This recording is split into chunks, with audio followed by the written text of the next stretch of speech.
En el mundo profesional la integridad a veces parece un lujo, ¿verdad? Algo que está muy bien en teoría, pero que en la práctica es complicado.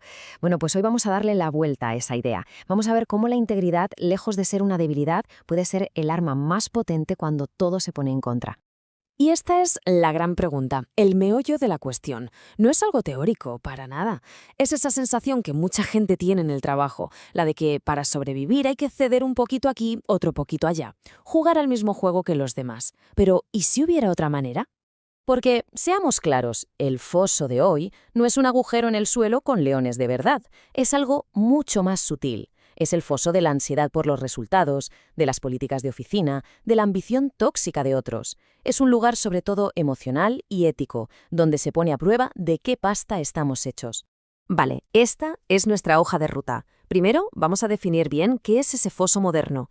Después, nos meteremos de lleno en una conspiración histórica para ver cómo se gestó y cómo se respondió. Analizaremos cómo la integridad puede actuar como un escudo. Y al final, lo más importante, sacaremos un manual práctico. Venga, pues empezamos por el principio. Para que toda esta historia antigua nos sirva de algo, lo primero es entender quiénes son, o mejor dicho, qué son, los leones que nos acechan hoy en nuestro entorno profesional.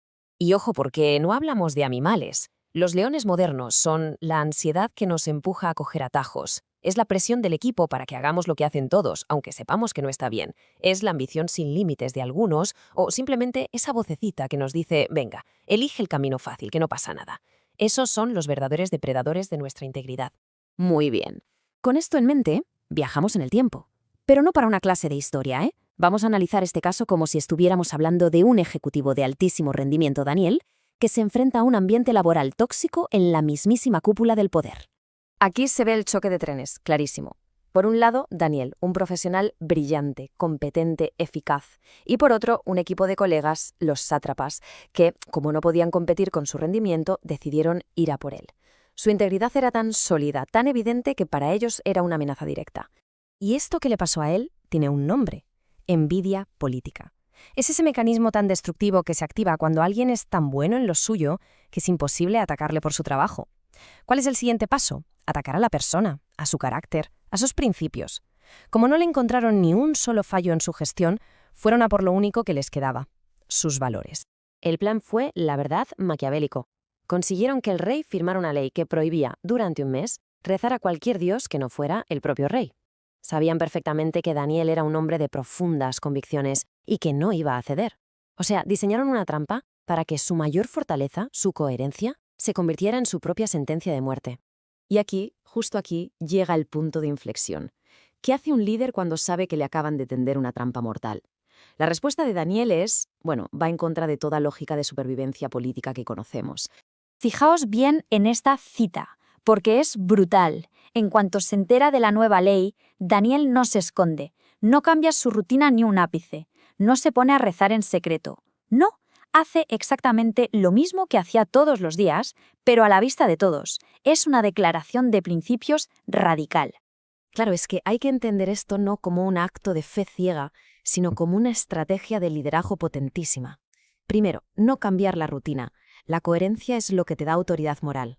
Segundo, actuar en público. Sus valores no eran un hobby privado.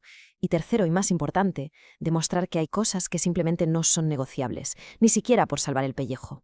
Muy bien. Hemos visto la decisión, una decisión radical.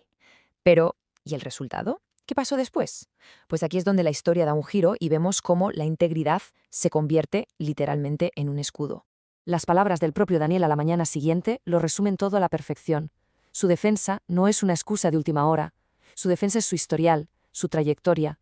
Su inocencia, demostrada día tras día, año tras año, fue la base de todo. No tenía nada que esconder, y ese, al final, fue su mayor poder.